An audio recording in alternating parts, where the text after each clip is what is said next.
Vamos continuar capítulo 11 de 2 Coríntios e estamos em versículo 16 agora. Só lembrando, estamos vendo Paulo comparar o seu ministério com esses falsos apóstolos que chegaram, ele chama de supra-apóstolos, que chegaram em Corinto e eles falam muito bem deles mesmos o tempo todo. Eles falam que eles são mais do que Paulo, porque Paulo é esse cara que fica sofrendo o tempo todo, ele só tem dificuldade, ele tá sempre preso, e se ele é esse homem com tanta dificuldade, como que ele pode ser um apóstolo? Um apóstolo escolhido de Deus, com o ministério de Deus. Se Deus ama ele, se Deus está com ele, por que ele sofre tanto? E eles falam sobre seu conhecimento, eles falam sobre os seus dons, eles falam, esses falsos apóstolos gostam de falar deles mesmos, eles gostam de engrandecer o nome deles, eles gostam de engrandecer o ministério deles. E Paulo não gosta de fazer isso. Então ele começou em versículo 1, ele falou: espero que vocês suportem um pouco da minha insensatez e sejam pacientes comigo. Versículo 16 agora, ele fala: faço questão de repetir, ninguém me considere insensato. Então ele fala a segunda vez aqui, ele não gosta de fazer isso, ele não quer falar dessa forma, mas é necessário nesse momento, porque a igreja está sendo levada com uma mentira, com um evangelho falso, que é carnal. E Paulo não quer, ele não vai deixar essa igreja seguir esse caminho sem saber a verdade. Então Paulo não quer mostrar tudo que ele faz, ele não quer ter que provar para eles que ele é mais espiritual, ele não quer ter que provar que o caminho, a forma que ele vive como sacrifício vivo é a prova do amor dele. Ele não quer ficar falando sobre o ministério dele, sobre a vida dele, mas nesse momento é necessário, porque a igreja está sendo levada a seguir uma mentira. Então é necessário ele fazer o que ele está fazendo. Então ele fala mais uma vez: ninguém me considere insensato.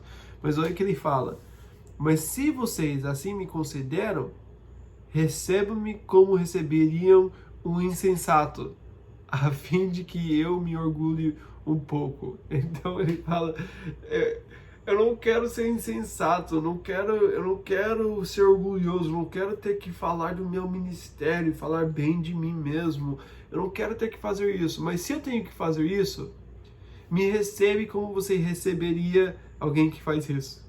Quem é que faz isso? Os falsos apóstolos. Eles receberam muito bem esses super-apóstolos. Eles receberam querendo ouvir tudo que eles têm para falar. Paulo, que é um apóstolo verdadeiro, Paulo que deu sua vida para essa igreja, ele tem que mostrar para eles quem ele é. Esses super-apóstolos que chegaram ontem, eles aceitam a mensagem, eles querem ouvir mais, eles respeitaram, eles ouviram a mensagem desses que chegaram agora. Então Paulo, eu acho que ele está sendo irônico aqui, eu acho que ele está falando contra eles um pouco. Ele fala: me recebam como receberiam um insensato. me recebe como você recebe esses falsos apóstolos. Mas ele fala a fim de que eu me orgulhe um pouco. Então Paulo vai fazer o que ele não quer fazer. Ele vai se orgulhar. Ele vai mostrar o que ele faz e quem ele é. Mas o orgulho dele vai ser diferente. Vamos ver 17 e 18. Ao ostentar esse orgulho, não estou falando segundo o Senhor, mas como insensato, de novo, visto que muitos estão se vangloriando de modo bem humano, eu também me orgulharei. Então agora Paulo fala, eu vou fazer igual que eles estão fazendo. Eles querem falar do seu ministério, eles querem falar da sua grandeza, eles querem falar de tudo que fazem, tudo que são. Eu vou no nível deles, eu vou baixar para o nível deles para poder mostrar quem eu sou. Já que é isso que vocês querem ouvir, vocês querem saber quem eu sou, eu vou mostrar, eu vou me orgulhar. Só que o orgulho dele vai ser no sofrimento, não vai ser na grandeza, mas vai ser no sofrimento dele.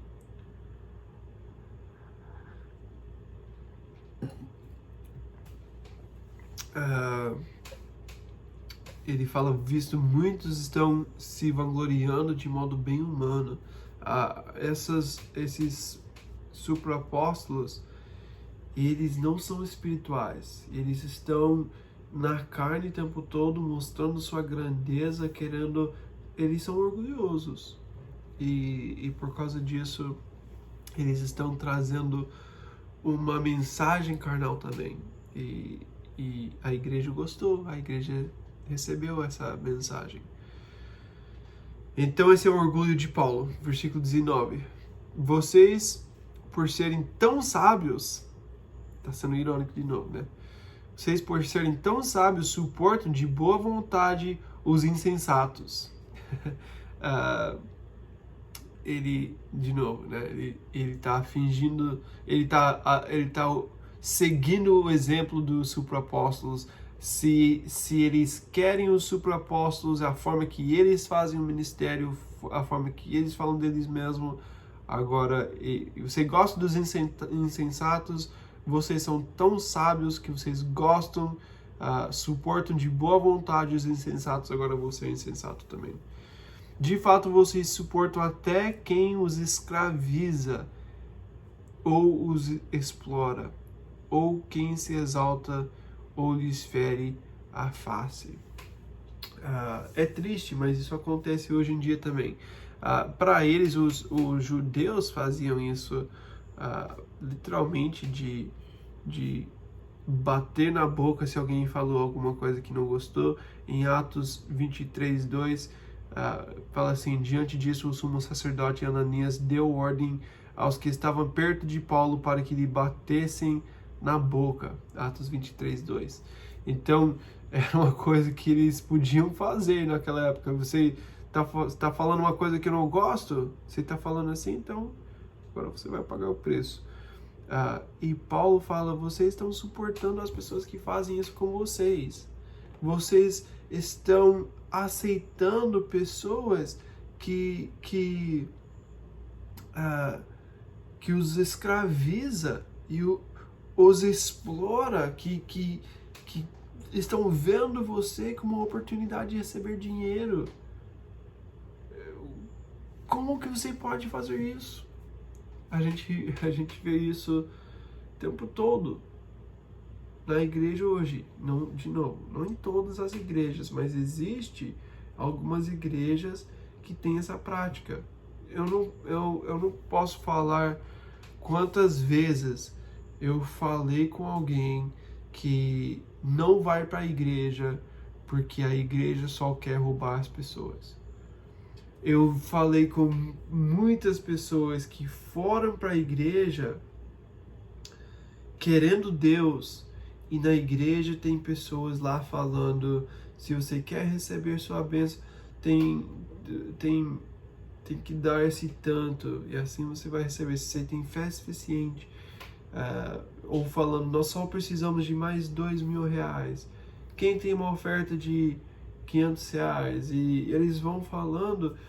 Eu vi uma história de uma mulher, eu estava conversando com um cara que ele ia para a igreja com a esposa, ele não gostava muito da igreja, mas ele ia com a esposa porque ela pedia, e ele foi nessa igreja, eles estavam pedindo dinheiro, e ele viu uma mulher com, acho que era 2 filhos, que o pastor estava falando, tem alguém aqui que tem dinheiro, que Deus vai prover esse dinheiro, mesmo se é o dinheiro para pagar o ônibus de volta para casa, Deus vai prover, você pode dar que Deus é suficiente. E foi falando essas coisas, essa mulher deu o dinheiro que ela tinha para pagar um ônibus de volta para casa, colocou essa oferta e depois ele viu ela saindo da igreja, caminhando para casa com crianças pequenas à noite na rua.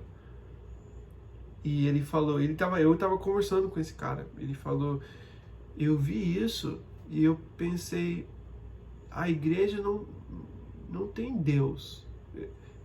Se Deus é assim, eu não quero Deus. Esse não é o Deus que eu quero, que a mulher que tem crianças pequenas vai dar seu dinheiro para ajudar essa igreja que é rica, que tem muito dinheiro, para o pastor ficar rico. Isso não pode ser Deus. E ele falou para mim, ele deu carona de volta para casa para essa menina e nunca mais foi para a igreja.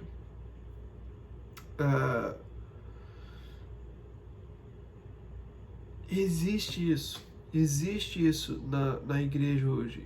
Nós temos pessoas escravizando, explorando as pessoas na igreja. E nós deixamos isso acontecer. E as pessoas continuam voltando para a igreja. Por que as pessoas voltam para a igreja? Por que voltam para a igreja? Porque eles querem essa promessa. Porque o desejo da pessoa que está indo para essa igreja também não é eu quero Deus, é que eu quero dinheiro. Eu quero um carro novo. Eu quero o que essa igreja está me prometendo. Isso aqui é mais importante do que as coisas espirituais. Então não é que só a igreja é culpada, não é só os pastores que são culpados. Eles têm uma culpa maior, com certeza.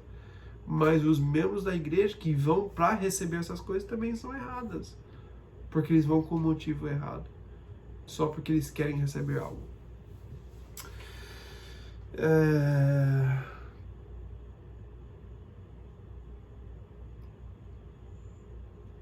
Versículo 21. Para minha vergonha, admito que fomos fracos demais para isso.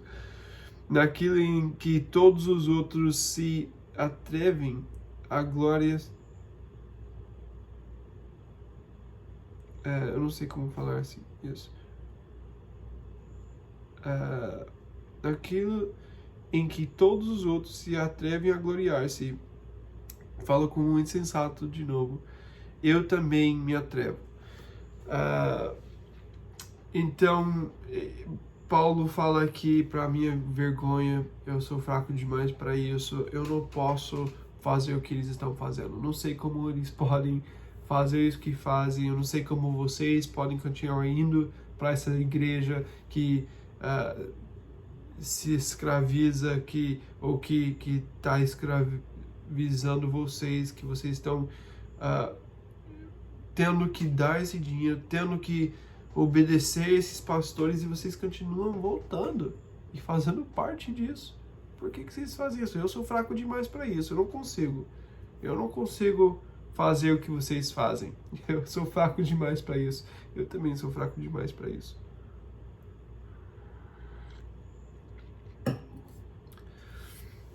Versículo 22, são eles hebreus? Eu também. São israelitas? Eu também. São descendentes de Abraão? Eu também. Então, de novo, eles falam muito bem deles mesmos, né? Eles chegam na igreja, provavelmente tem uma roupa diferente, roupa especial, para mostrar que são pessoas mais espirituais, e eles chegam falando com palavras boas, palavras grandes que ninguém entende, e para mostrar que tem mais conhecimento. Eles falam sobre a Bíblia, provavelmente falam sobre o grego, né? falam sobre o original, da língua original, não sei, né? Mas eles usam essas coisas para mostrar para as pessoas que eu sou mais, eu tenho mais conhecimento, eu sou bom, eu sou judeu, sou hebreu, eu sou israelita, descendente de Abraão. Paulo fala, eu sou todas essas coisas. Vocês estão aceitando ele por causa disso? Eu sou isso também. Eu lembro que Paulo falou em Filipenses capítulo 3. Filipenses capítulo 3, começando em versículo 4.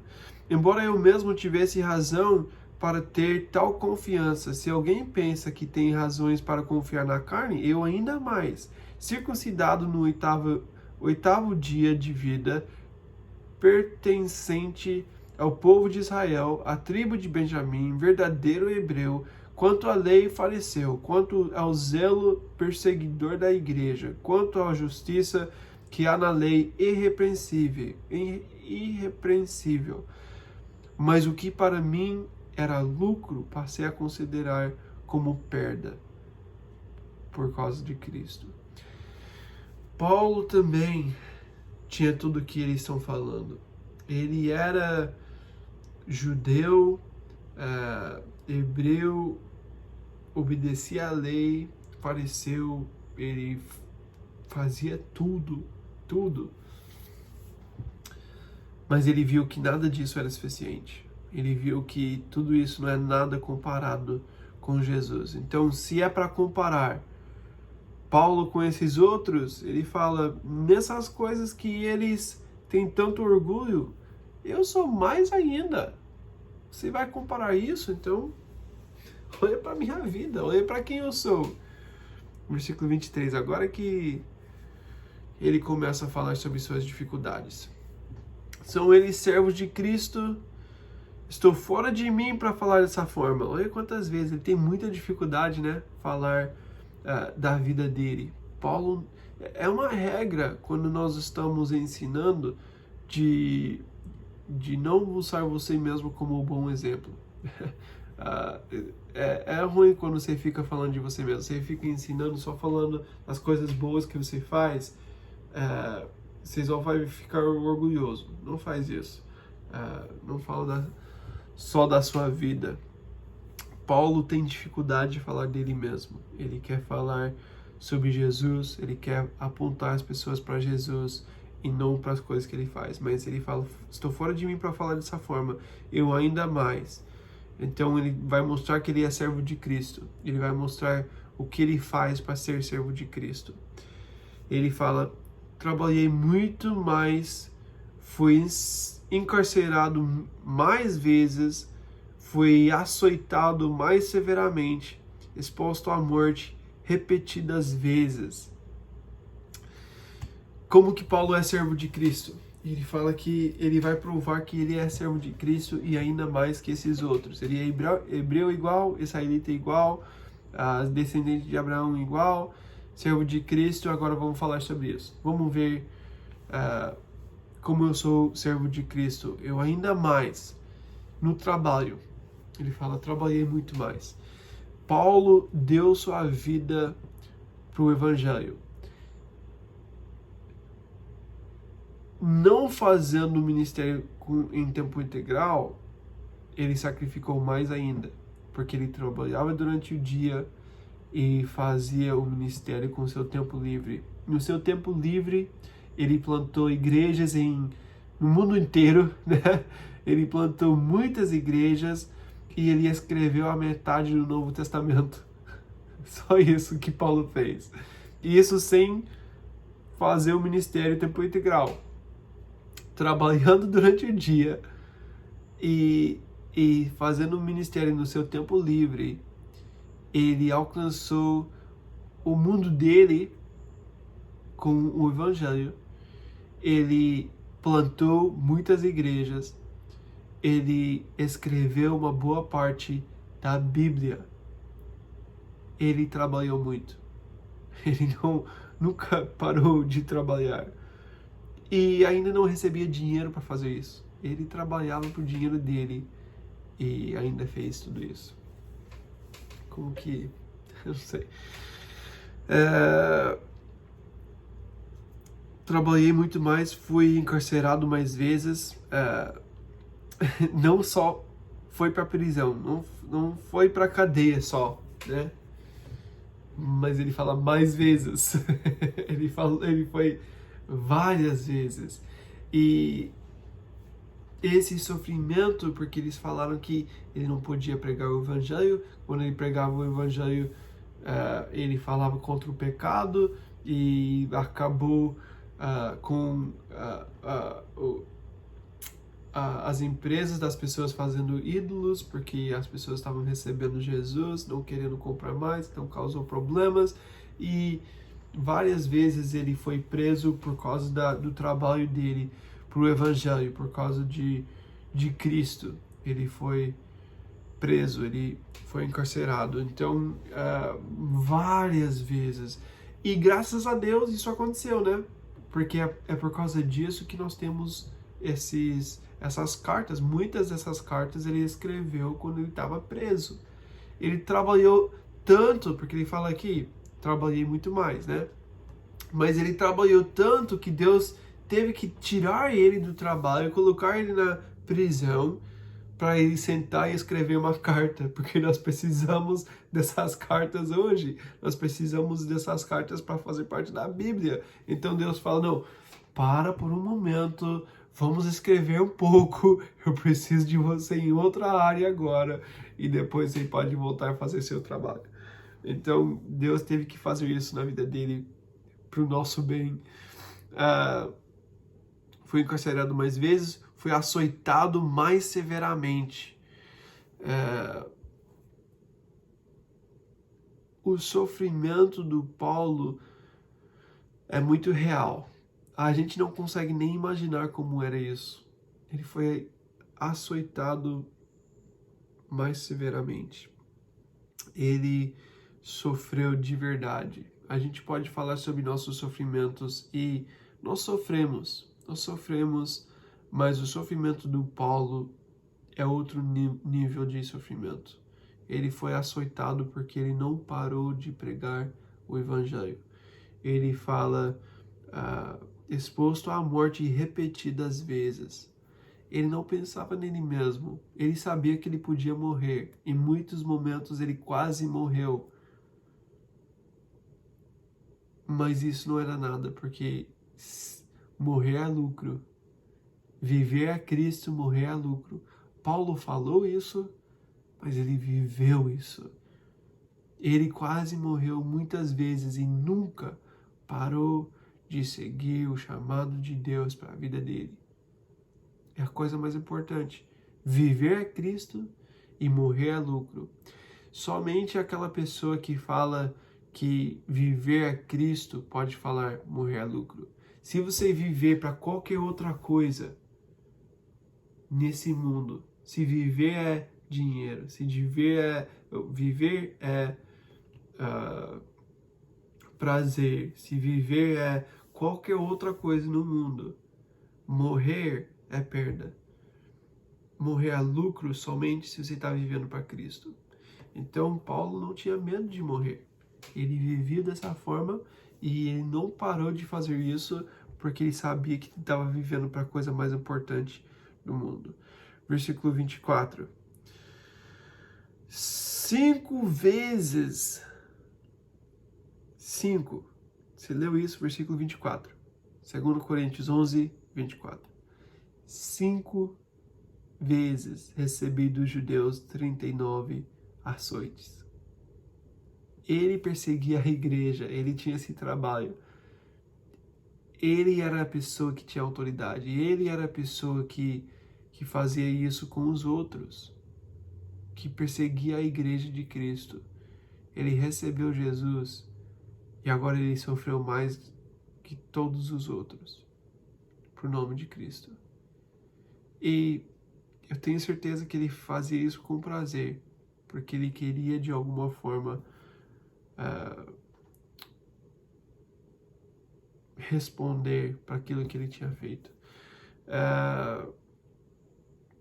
Eles faziam 39 porque em Deuteronômio 25, os judeus tinham uma lei que falava que não podia fazer 40 vezes. Desde que nunca ultrapasse 40 açoites. Deuteronômio 25:3. Então, a lei fala que não pode passar 40, então eles faziam 39, porque talvez, enquanto eles estão batendo, açoitando, eles podem perder a conta, contar errado, e eles paravam com 39 para pensar, não quero passar o que a lei fala, então não quero chegar no 40, mas eu contei errado e era 41 e eu quebrei a lei. Então os judeus eram tão religiosos que eles faziam 39 açoites e isso para não quebrar a lei, mas ao mesmo tempo eles estão batendo numa pessoa inocente. Eu posso açoitar essa pessoa que não merece, mas pelo menos eu vou fazer 40 vezes, porque isso é bíblico. Eu não posso quebrar a lei. Legalismo faz isso, né? Legalismo faz a gente não entender as coisas da forma certa. Pensar que a gente está fazendo bem quando a gente está fazendo errado. Então, 5 vezes recebi dos judeus 39 açoites. Eu não consigo nem imaginar isso. Lembro de Jesus, depois que ele teve que passar por isso. E ele já estava quase morrendo quando passou por isso. E agora, Paulo fala que aconteceu 5 vezes com ele. Versículo 25. 3 vezes fui golpeado com varas.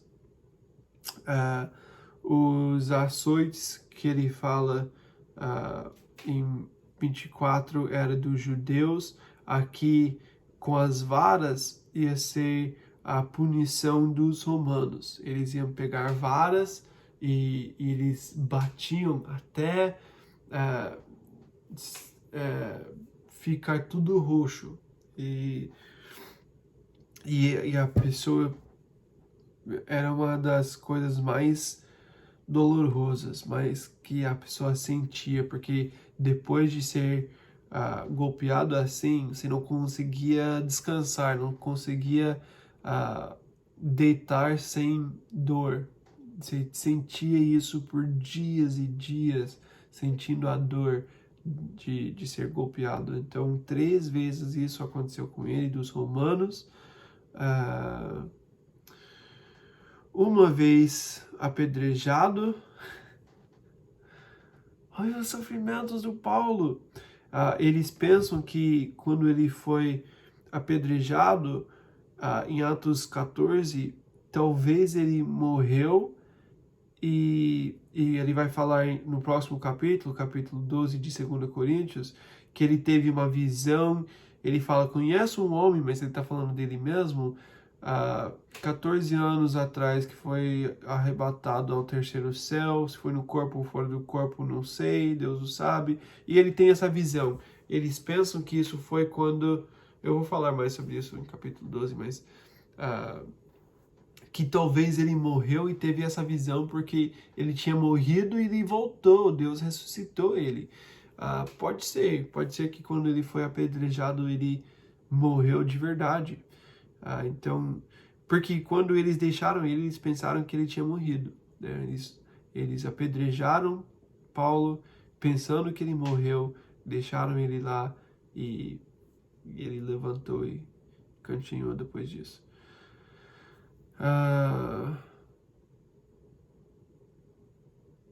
Uma vez apedrejado, 3 vezes sofri naufrágio. Eu não ia querer viajar com Paulo. Imagina, você tá entrando no barco com ele.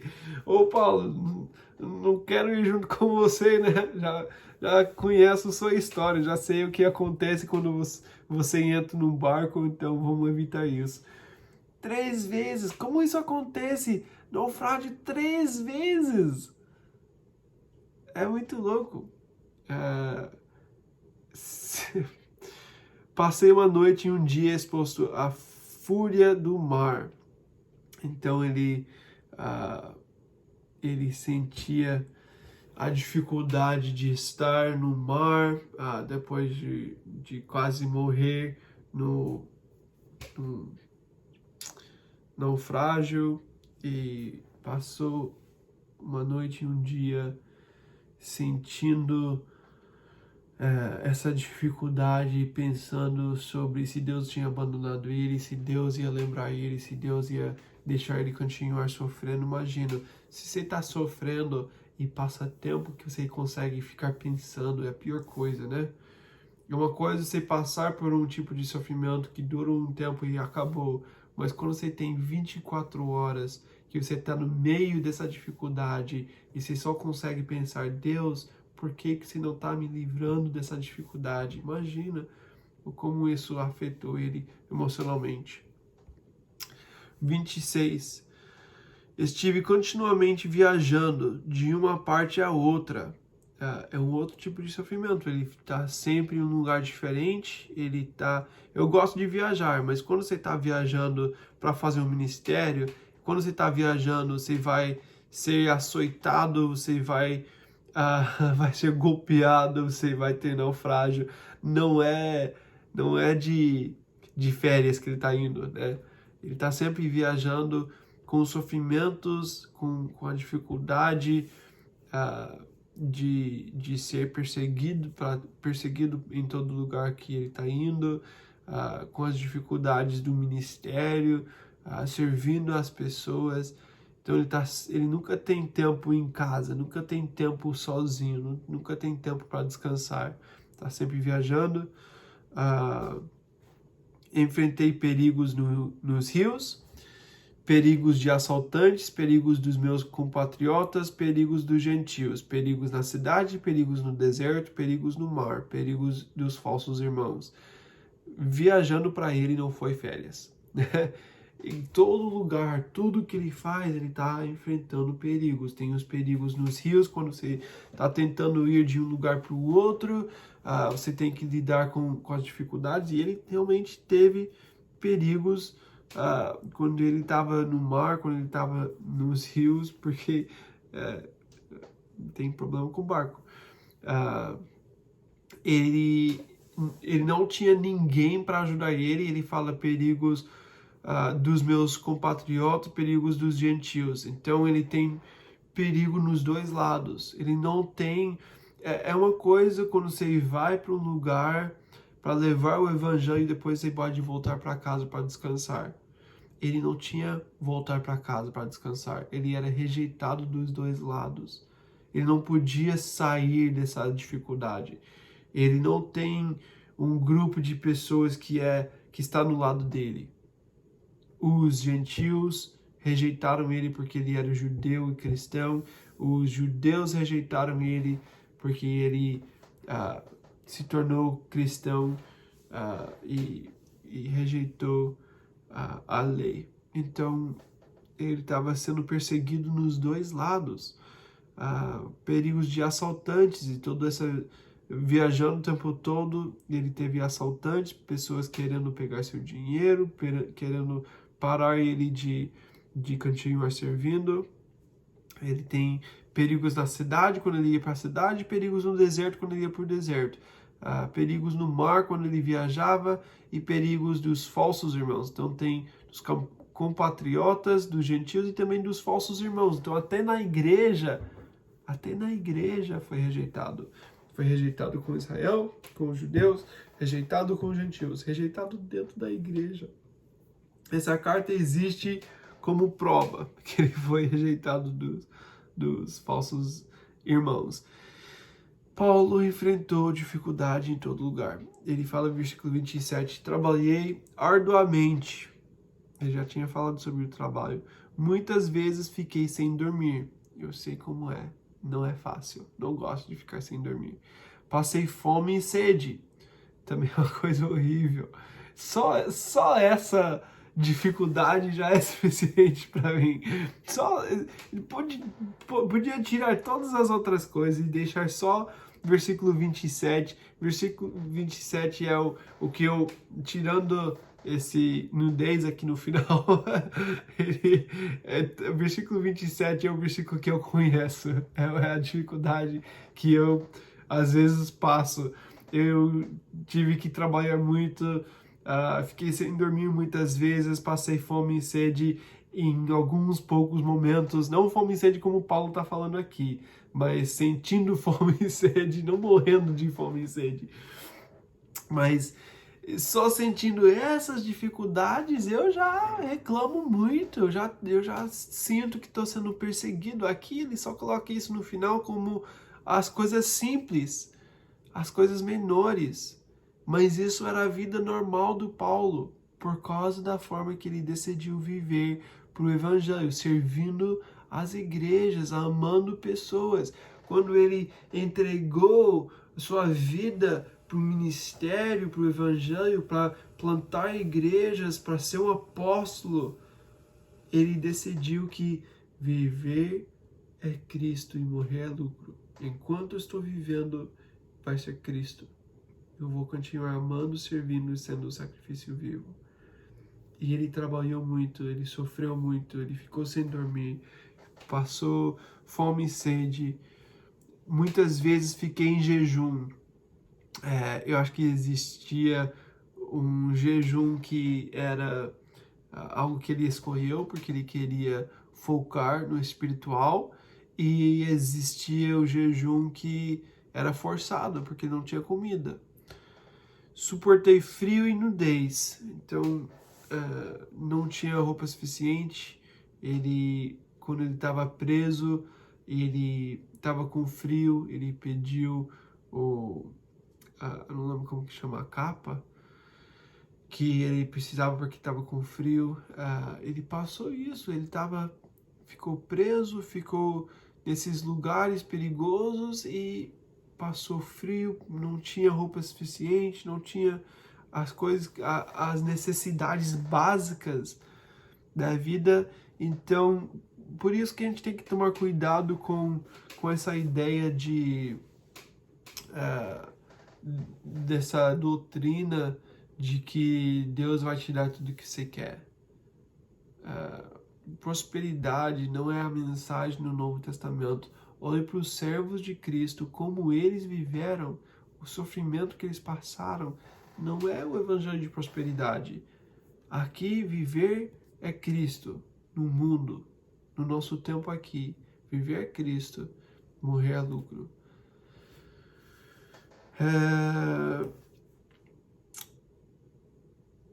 Versículo 28. Além disso, eu enfrento diariamente uma pressão interior, a saber, a minha preocupação com todas as igrejas. Como ele plantou as igrejas, ele começou essas obras, ele tinha coração para isso, e quando as igrejas não estavam bem, ele não conseguia pensar em outras coisas. Falamos sobre isso quando ele estava esperando essa carta, né? Ele estava esperando Tito chegar com a carta, ele não conseguia descansar, porque ele ama a igreja, ele está preocupado com as igrejas. Mas não é só essa igreja seria suficiente para ele ficar preocupado o tempo todo.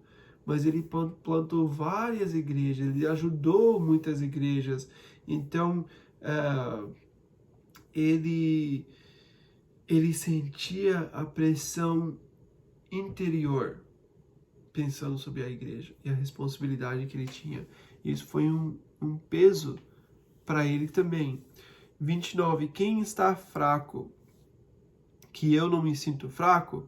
Quem não se escandaliza, que eu não me queimo por dentro? Me queime por dentro.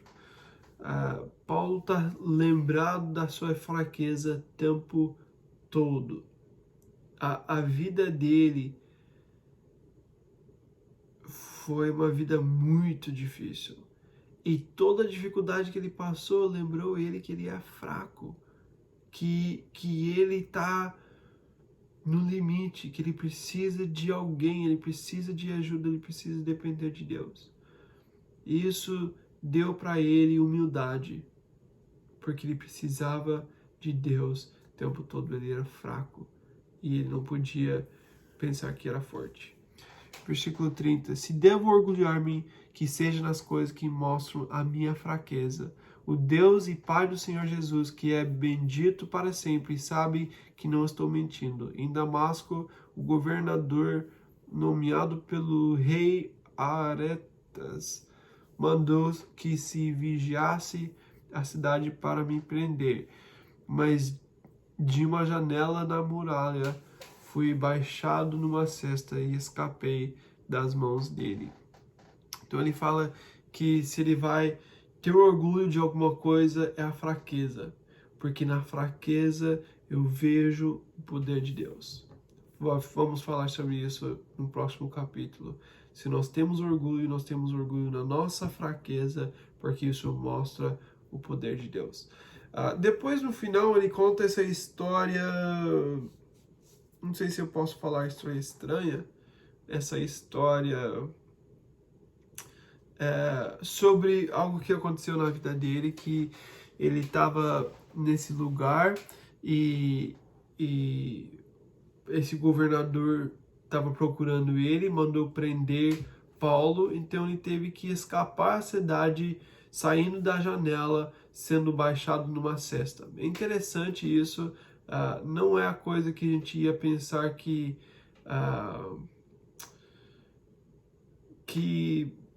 não sei, ia ser a dificuldade maior que ele ia ter, né? Porque ele já passou por tanta coisa diferente, mas ele fala sobre essa história, eu acredito que ele fala sobre isso, é algo que acontece em Atos capítulo 9, e eu acredito que ele fala sobre isso porque foi a primeira tribulação, perseguição que ele enfrentou como cristão.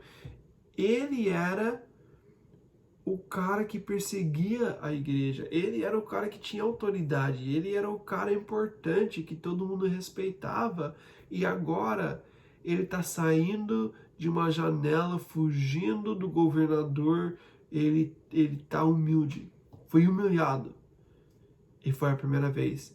Esse momento que talvez é uma coisa não tão pesada como as outras coisas que ele falou, marcou a vida dele porque foi a primeira coisa que ele passou, que humilhou ele, que ele entendeu quem ele era, como agora a vida dele em Jesus vai ser uma vida de fraqueza, de humildade. E ele teve que aceitar isso, e isso marcou a vida dele. É interessante que ele fala isso porque as nossas dificuldades são dificuldades. Eu posso ler uma lista como essa lista aqui em 2 Coríntios 11, sobre as dificuldades de Paulo, e eu posso pensar, eu não sofri nada, como que eu posso reclamar? E realmente, eu não posso ficar reclamando. Mas ao mesmo tempo, os seus sofrimentos são sofrimentos de verdade. Porque é difícil para você. E sim, a gente precisa crescer, sim, a gente precisa depender de Deus, mas essa dificuldade do Paulo, para ele, nesse tempo, sair da janela nem foi pego, nem foi preso, nada aconteceu.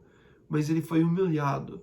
E isso para ele foi muito difícil nesse momento da vida dele, porque ele nunca tinha passado por isso antes. Então, esse processo de aprender, lidar com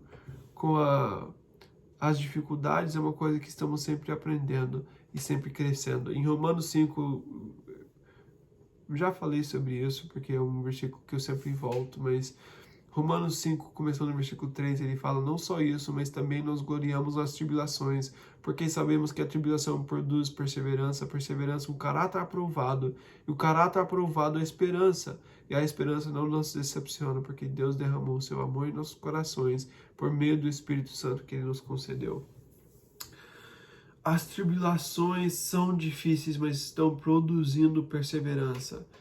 Essa primeira batalha na vida de Paulo, que ele foi humilhado, foi muito difícil porque ele precisou aprender a ter perseverança. Mas essa perseverança fez nele um caráter aprovado, e depois, quando veio mais dificuldade, mais perseguição, ele estava mais preparado porque agora ele tem esperança. Ele sabe que Deus é suficiente. Ele sabe que mesmo se ele tem que sofrer, Deus é suficiente por ele. Então ele pode continuar dependendo de Deus e ele sabe que Deus é suficiente para ele. Então, muita coisa aqui em capítulo 11. O exemplo da vida de Paulo, os sofrimentos que ele passou, porque ele ama a igreja, é um exemplo para a gente que nós precisamos não procurar a vida mais confortável, mas procurar ser sacrifícios vivos e viver para a glória de Deus. E que na nossa fraqueza nós somos fortes. A gente vai ver mais sobre isso no próximo capítulo. Amém? Deus abençoe.